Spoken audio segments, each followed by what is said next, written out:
함께 묵상 기도하시겠습니다.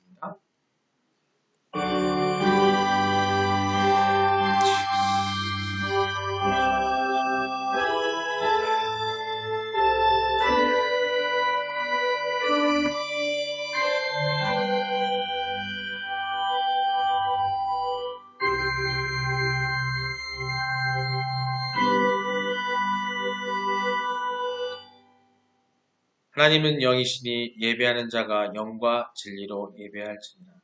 수고하고 무거운 짐진 자들아 다 내게로 오라. 내가 너희를 쉬게 하리라. 오늘도 우리들이 돌아오기를 기다리신 아버지 하나님이시여, 죄만 겁많은 저희들이 십자가와 부활의 은혜에 의지하여 주의 몸된 교회로 나아왔습니다. 저희들의 모든 죄악과 허물을 다 용서하여 주시옵소서. 하늘의 신령한 은혜로 심령의 정결함과 영혼의 공고함을 채워 주시옵소서. 저희들의 예수님의 선육신하심을 깨달아 서로 사랑하고 섬기고 아버지 마음을 생각을 깨달아 돌이키며 살 수 있도록 그 은혜를 허락하여 주시옵소서. 자기가 메시아임을 자청한 거짓 무리들의 유혹을 하고 있습니다. 유혹을 이겨낼 수 있는 우리가 되게 하시고, 그건 오직 예수 그리스도 한 분만이 가능함을 우리가 다시 한번 깨닫게 하여 주시옵소서. 거짓 무리들의 유혹을 분별할 수 있는 담대함과 능력을 우리에게 허락하여 주시옵소서. 오늘 드린 예배를 통해서 하나님의 뜻을 발견하며 또 영원히 소생하며 성령 충만해지도록 인도하여 주시옵소서. 온 마음 다해 드리는 예배와 찬양과 기도를 통해 삼위일체 하나님 영광 받아 주시고 우리의 기도를 연락하여 주시옵소서. 이 모든 기도를 저희들이 구원자 되시는 예수 그리스도의 이름으로 기도드립니다. 네, 신앙 고백하시겠습니다. 전능하사 천지를 만드신 하나님 아버지를 내가 믿사오며 그 외아들 우리 주 예수 그리스도를 믿사오니 이는 성령으로 잉태하사 동정녀 마리아에게 나시고 본디오 빌라도에게 고난을 받으사 십자가에 못 박혀 죽으시고 장사한 지 사흘 만에 죽은 자 가운데서 다시 살아나시며 하늘에 오르사 전능하신 하나님 우편에 앉아 계시다가 저리로서 산자와 중자를 심판하러 오시리라. 성령을 믿사오며 거룩한 공예와 성도가 서로 교통하는 것과 죄를 사하여 주시는 것과 몸이 다시 사는 것과 영원히 사는 것을 믿사옵나이다. 아멘. 오늘 말씀입니다. 요한계시록 2장 18절로 29절입니다. 함께 봉독하시겠습니다. 두아디라 교회의 사자에게 편지하라. 그 눈이 불꽃 같고 그 발이 빛난 주석과 같은 하나님의 아들이 이르시되 내가 내 사업과 사랑과 믿음과 섬김과 인내를 아노니 내 나중 행위가 처음 것보다 많도다. 그러나 내게 책망할 일이 있노라. 자칭 선지자라 하는 여자 이세벨을 내가 용납함이니 그가 내 종들을 가르쳐 깨어 행음하게 하고 우상의 재물을 먹게 하는도다. 또 내가 그에게 회개할 기회를 주었을 때 자기의 음행을 회개하지 아니하는도다. 볼지어다 내가 그를 침상에 던질 터이요 그와 더불어 간음하는 자들도 만일 그의 행위를 회개하지 아니하면 큰 환난 가운데에 던지고 또 내가 사망으로 그의 자녀를 죽이리니 모든 교회가 나는 사람의 뜻과 마음을 살피는 자인 줄 알지라. 내가 너희 각 사람의 행위대로 갚아주리라. 두아디라에 남아있어 이 교훈을 받지 아니하고 소위 사탄의 깊은 것을 알지 못하는 너희에게 말하노니 다른 집으로 너희에게 지을 것은 없노라. 너희에게 있는 것을 내가 올 때까지 있게 잡으라. 이기는 자와 끝까지 내 일을 지키는 그에게 만국을 다스리는 권세를 주리니 그가 철장을 가지고 그들을 다스려 그 질그릇을 깨뜨리는 것과 같이 하리라. 나도 내 아버지께 받은 것이 그러하니라. 내가 또 그에게 새벽별을 주리라. 귀 있는 자는 성령이 교회들에게 하시는 말씀을 들을지어다. 아멘. 할렐루야. 하나님의 사랑 안에 은사받는 여러분 되시길 주님 축원합니다. 서로 인사하시겠습니다. 하나님 당신을 사랑하십니다. 예수님이 당신과 함께 계십니다. 성령님이 당신을 이끌어 주십니다. 당신의 삶은 잘 되고 있습니다. 아멘. 할렐루야. 네. 오늘도 하루도 많은 수고하셨고, 또 오늘도 주님 앞에 나와서 예배드리게 하시 너무나 감사드리고요. 여러분들 건강한 모습 감사합니다. 예, 오늘은 제목 보시면 아시겠지만, 두아디라 교회의 7번째 시간이에요. 두아디라 교회가 좀 길어요. 말씀은. 일을 많이 저질러서 그래요. 또 많은 일들이 일어났었고, 또 착한 일도 많이 하고, 하나님 보시기 좋은 일도 많이 했지만, 뭔가 일이 많이 일어났기 때문에 얘기가 많은 것 같습니다. 오늘 7번째 시간이에요. 두아디라 교회에서. 오늘 제목은 자기중심적인 만족은 주 앞에서 치명적 약점이 됩니다. 라는 말씀입니다. 자기중심적인 만족, 나를 위한 만족, 세상에서 나만을 위한 만족, 하나님이 아니라 나를 위한 만족이 주 앞에서 치명적인 약점이 된다. 하나님 앞에 약점이 뭐겠어요? 약점이 되는 순간 우리가 얻지 못하는 건 뭐예요? 영원한 구원, 영원한 생명, 그것을 얻는데, 그 길을 가는데 좀 걸림돌이 될 수 있다는 거예요. 오늘 먼저 본문 22절 말씀, 29절까지 말씀 중에서 22절 말씀을 보고 얘기를 나누도록 하겠습니다. 22절 말씀 함께 읽겠습니다. 볼지어다 내가 그를 침상에 던질 터이요 또 그와 더불어 간음하는 자들도 만일 그의 행위를 회개하지 아니하면 큰 환난 가운데에 던지고 아멘. 네. 22절을 우리가 봤는데요. 보면 또 내가 그를 침상에 던질 것이요 라고 하고 있습니다. 이것은 우상 숭배와 행음하는 자들에 대한 주님의 심판에 대한 예고예요. 그들은 향연을 베풀고 쾌락을 즐겼지만 그들에게 주어진 것은 심판뿐이었다는 거죠. 모여서 희낙낙했던 모임이었지만 결국에는 비참한 결과를 초래할 것이라는 것을 예고하고 계십니다. 여러분, 죄의 대표적인 양상이 뭘까요? 인간의 아주 손끝까지도 머리끝까지도 자극을 하는, 말초신경 끝까지 자극을 하는 것이 뭐가 있을까요? 생각하고. 쾌락, 그렇죠?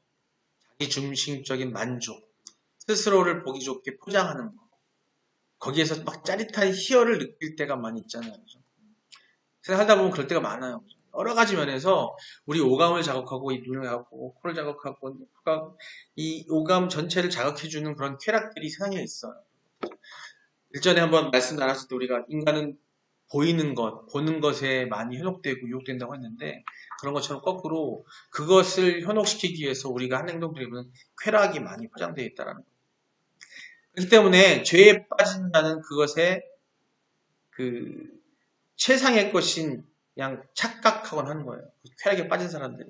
그게 최고로 생각하는 거죠. 그런 모습들 많이 보잖아요. 그죠? 결국에는 그 끝은 하나님께서 분명히 심판하신다는 건데 두아디라 성도들도 예외는 아니었다는 겁니다.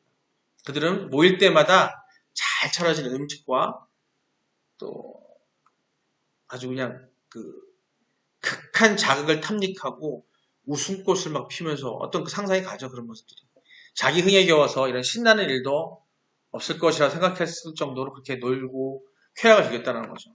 거룩에 대한 감각이 무뎌지고 있음에도 불구하고 심지어 그 모임을 동경하는 자들도 있었다는 거예요. 그러나 그들이 잊은 한 사실이 있어요. 뭐냐면 심판이 다가온다는 사실입니다. 쾌락에 빠져있다 보면 심판이 다가온다는 것을 망각하게 되고 잊어버리게 돼요. 그래서 우리 그리스도인들이 세상에서 어울리려고 세상 쾌락을 멀리하고자 하고 술이나 담배나 또 유흥이나 쾌락들을 세상 속에 있는 것들을 끊기를 권하는 이유가 뭐냐면 우리 인간이기 때문에 거기에 빠질 수밖에 없어요. 철저하게 끊어버리지 않으면 빠질 수밖에 없어요. 난 단단하게 지킬 수 있어. 선을 그을 수 있으면 좋겠죠. 근데 쉽지 않다라는 거죠.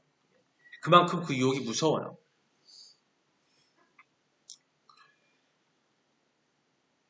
여기에 있는 두아디라 교회의 사람들이 잊은 사실이 하나가 있다고. 심판이 다가온다는 거. 그걸 우리는 망각하는 거예요. 쾌락에 빠져있다 보니까. 여기 본절의 말씀대로라면 주님께서 뭐라냐면 침상에 던져질 심판이라고. 침상에 왜 던진다 그랬을까요? 침상. 갑자기 왜? 쾌락인데 느낌이 세상 사람들에게는 침상이라 그러면 쾌락으로 생각하기에는 다르게 생각할 수 있는데 여기서 침상 그 침상이 아니에요. 이 침상에 던져질 심판. 이걸 듣고서 아마 눈치도 못했을 건데 말씀을 받던 사람들은 알 수 있을 거라는 거예요. 그 심판의 내용은 무엇입니까? 다른 게 아니라 우리가 먼저 침상이 무엇인지 알아야 돼요. 침상이라는 단어는요. 신약 성경에서 본절, 여기 본절을 포함해서 9차례 정도 나온다고 합니다. 즉 어떤 침상이냐면 다 그 침상의 내용은 뭐냐면 어떤 즐거움과 안락과 편안한 침상이 아니에요. 병자들의 침상이에요. 병자. 그 침상이라는 단어는 나올 때에 항상 병자가 있었어요. 즉 다시 말해서 이들에게 임할 심판은 곧 질병의 심판을 의미한다라고 합니다. 세상의 쾌락, 육체적 쾌락과 그 안락과 그런 것을 막 느끼고 하는 사람들의 끝은 어디냐면 육체적인 질병의 심판을 받을 것을 예고하고 계신 거예요. 여기서 우리 성도들로서 알아야 할 중요한 어떤 아이러니를 발견하게 되는데 자기 육체의 유익을 위해 노력했고 투자했던 그들에게 주어지는 심판은 바로 육체적인 심판이라는 겁니다. 이것은 말씀대로 이에는 이, 눈에는 눈으로 보응하시는 주님의 말씀을 하고 계시는 거예요. 이것은 우리에게 자기 만족적이고 자기 충족적인 것들의 위험성을 말씀하고 계십니다. 다시 말해서 인간의 본성이라고 세상 사람들이 말하는 자기 중심적인 모든 것, 나를 위한 모든 것을 주님께서는 철저하게 배격하고 계신다는 거예요. 자기 중심적인 사고와 행동과 의지와 결정으로는 주님을 기쁘시게 할 수 없다는 겁니다. 때문에 주님께서는 강력하게 너희를 이롭게 했던 그것을 포기하라고 촉구하고 계세요. 돈의 가치를 두었다면 돈을 포기해야 되고요. 명예와 권력의 가치를 두었다면 명예와 권력, 돈을 포기해야 되고요. 이런 모든 것들, 세상에서 내가 추구했던 것들, 내가 욕구로 갖고 싶어 했던 것들을 내려놓지 않으면 안 된다고 말씀하고 있습니다. 말씀을 보겠습니다. 먼저 누가복음 9장 23절입니다. 함께 읽겠습니다. 또 우리에게 이르시되 아무든지 나를 따라오려거든 자기를 부인하고 날마다 제 십자가를 지고 나를 따를 것이니라. 아멘. 예, 자기를 부인하고 십자가를 지고 예수의 길이 분명하듯이요. 여기 23절 전절에 보면은 이렇게 나옵니다. 이르시되 인자가 많은 고난을 받고 장로들과 대제사장들과 서기관들에게 버림받아 죽임을 당하고 제3일에 살아나리라 하려 하시고, 즉 죽으시고 대속하시고 다시 죽으시고 다시 부활하심을 얘기하고 계셔요. 22절에. 근데 이 예수님의 길이 분명했듯이 이제 예수를 따르는 자들도 예수님의 삶의 방식을 반드시 따라야 한다는 걸 얘기해주고 있는 거예요. 예수를 따르는 것은 누구에게나 개방되어 있다는 겁니다. 그러나 예수를 따름에 있어서 필요한 조건이 있는데 그걸 오늘 23절 말씀, 누가복음 23절 말씀을 통해서 말씀하고 계신 거예요. 첫 번째로 뭐냐면 자기를 부정해야 된다는 걸 요구하고 있어요. 자기 부정이라는 게 뭐냐면 자기 자신의 주권이 하나님에게 있다라는 거. 나의 주권은 오직 하나님께 있다고 믿고 오직 하나님만 신뢰하는 겁니다. 그게 바로 자기를 부정하는 거예요. 나에게는 권리가 없어. 나는 오직 하나님한테 달려있고 하나님의 거야 라고 생각하는 거죠. 그게 자기를 부정하는 거예요. 두 번째로 자기 십자가를 져야 한다고 했어요. 로마 시대의 십자가는요. 가장 엄한 형벌 중에 하나였습니다. 죄를 진 자에게 그 가장 잔혹한 것으로서 고난과 죽음을 상징했었어요. 즉 그 죽음, 자기의 십자가, 나의 죄의 십자가를 짊어져야 된다는 거예요. 예수님이 하신 그대로 해야 된다는 건데 첫 번째, 자기를 부정하고 즉 하나님 내 주권이 하나님께 있다고 인정을 하고 내 십자가, 내 죄를 어깨에 짊어매고 세 번째로 이런 자기 부정과 십자가를 지는 삶이 아주 지속성 있게 전개되어 있는 거죠. 어느 한순간 한 번에 끝나는 게 아니라 어떻게 했어요? 자기를 부인하고 뭐라고 돼? 날마다 제 십자가를 지고 나를 따를 것이라고 하셨어요. 날마다라는 게 왜 날마다겠어요? 예수 그리스도는요, 단 한 번이면 되셨어요. 근데 우리는 왜 날마다일까요? 우리는 완전하지가 않습니다. 날마다. 여기서 날마다지만 쉬지 않고 매 순간마다 우리는 나를 부정하고 내 주권이 하나님 있다고 믿고 내 십자가를 지고 그 상태에서 예수 그리스도를 따라야 된다는 거예요. 그만큼 우리는 항상 그렇지 않으면 세상 것에 유혹돼서 거기에 빠지기 쉽다는 겁니다. 그래서 아예 그냥 우리는 자신 없으면 단절해 버려야 되는 거예요. 아니 나는요 뭐 담배 피고 술 먹고 어디 가서 놀고 뭐 눈도 가고 뭐 어디 가고 뭐 사람들하고 키락하고 추고 하는 것만 해도 나는 괜찮아요. 하나님이 나를 부정할 수 있어요. 십자가 질 수 있어요. 못한다는 거죠. 그러니까 날마다 그렇게 해야 한다는 겁니다. 베드로전서 4장 2절입니다. 함께 읽겠습니다. 그 후로 다시는 사람의 정욕을 따르지 않고 하나님의 뜻을 따라 육체의 남은 때를 살게 하려 함이라. 아멘. 이 번절은요, 그리스도의 고난을 통해서 그리스도인들이 살아야 하는 삶을 제시하고 있습니다. 육체에 해당하는 헬라어 엔사르키는 육체 안에서라는 의미로서 육체로 살아가야 하는 지상 생활을 나타내고 있어요. 한편 남은 때는 뭐냐면 시간의 흐름을 나타내는 표현이에요. 그것은 그리스도인들이 이 땅에서 생명이 남아있는 시간을 의미하는 거예요. 남은 때. 사람의 정욕을 쫓지 않고 오직 하나님의 뜻을 쫓아라고 합니다. 사람의 정욕을 따르지 않고 하나님의 뜻을 따라 쫓아라고 해요. 사람의 정욕과 하나님의 뜻은 강한 대조를 이루고 있죠. 그렇죠? 사람의 정욕은요. 헬라어로 하면요. 안트로폰 에피티아예요. 안트로폰이라는 말이 되게 많이 나오거든요. 근데 안트로폰은요. 이 본서에서 한 번을 제하고 모두 어떤 그냥 부정적 의미를 사용해요. 즉 사람을 표현할 때 한 번도 긍정적으로 표현한 적이 없었다는 거죠. 그만큼 죄 가운데 있는 인간이었다는 겁니다. 뒤에 나오는 정욕이라고 하는 에피디미아이스는 단순히 어떤 성적 정욕 욕망만을 의미하는 게 아니라 타락의 본성, 아주 죄악의 욕망을 의미하는 거예요. 단순히 어떤 정욕, 어떤 성적 욕망이 아니라 모든 인간의 욕망을 다 얘기하는 겁니다. 한편 반대로 하나님의 뜻이 있어요. 하나님의 뜻은 문백상으로 보면 죄를 그치고 부끄러운 죄악들을 행하지 않는 것으로 나와 있습니다. 비록 베드로는요 본절에서 하나님의 뜻에 대하여 정의하지 않았지만은 본서 내에서 이 베드로서 내에서 하나님을 경외하고 형제를 사랑하고 왕을 공경하고 선행하고 고난을 받는 것으로 정의하고 있습니다. 그리스도인들은 이 세상에 살아가는 동안 인간의 타락된 본성에서 비롯된 죄악을 버려야 한다고 다시 한번 말해주고 있어요. 그리고 하나님의 뜻을 따르고 행해야 한다고 말하고 있습니다. 그게 오늘 말하는 거예요. 자기중심적인 만족, 내 만족을 따르는 게 아니라 거듭 반복되는 얘기지만 그런 것들은 하나님 앞에서, 주님 앞에서 우리에게 치명적인 약점이 될 수 있어요. 결국 우리를 심상에 던져지는 그런 우리에게 심판을 받을 수 있다는 겁니다.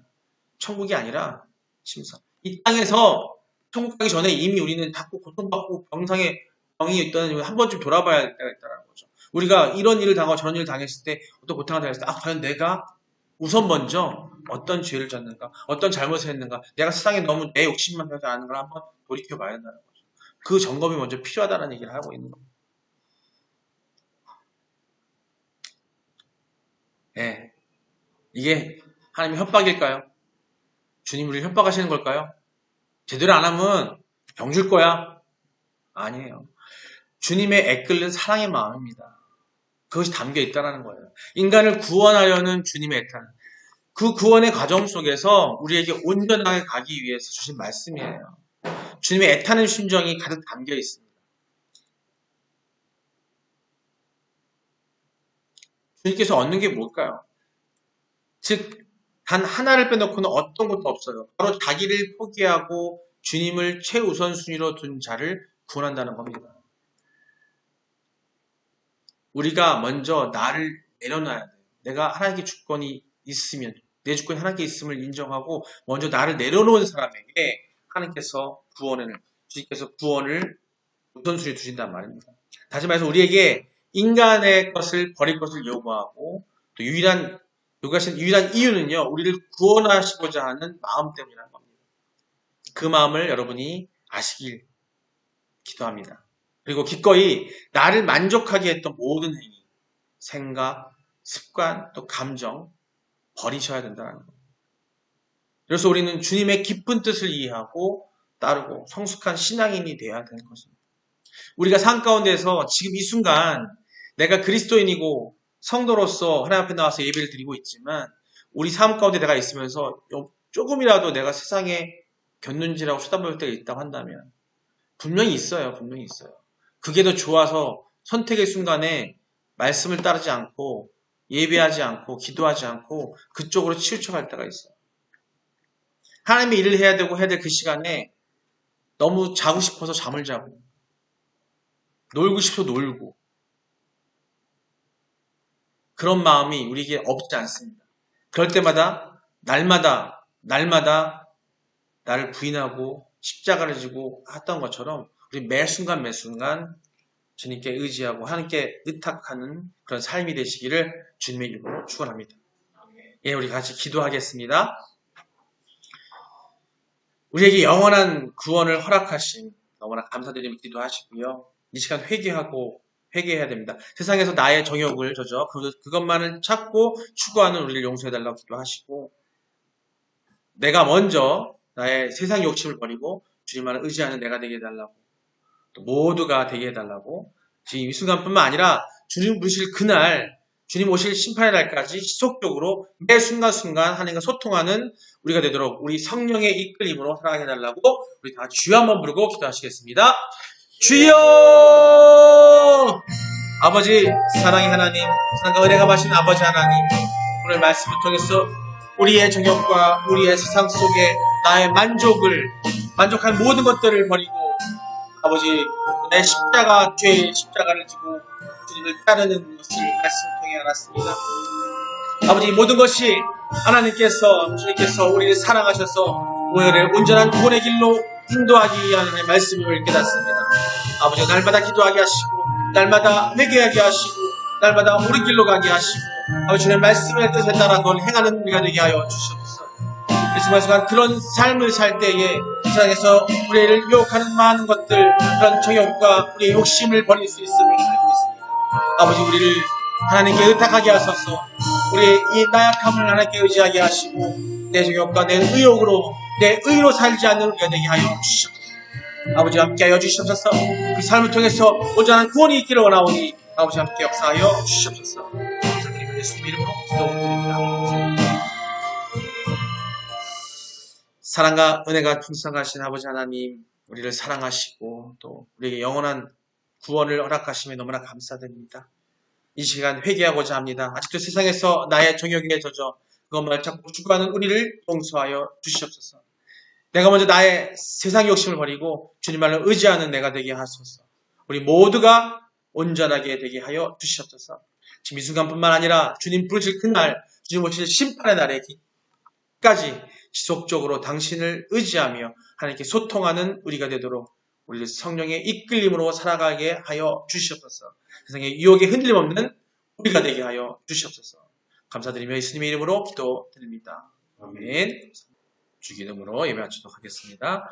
하늘에 계신 우리 아버지여, 이름이 거룩히 여김을 받으시오며 나라가 임없으며 뜻이 하늘에서 이룬 것 같이 땅에서도 이루어지이다. 오늘날 우리에게 일용할 양식을 주셨고 우리가 우리에게 죄진 자를 사하여 준 것 같이 우리의 죄를 사하여 주셨고 우리를 시험에 들게 하지 마셨고 다만 악에서 구하옵소서.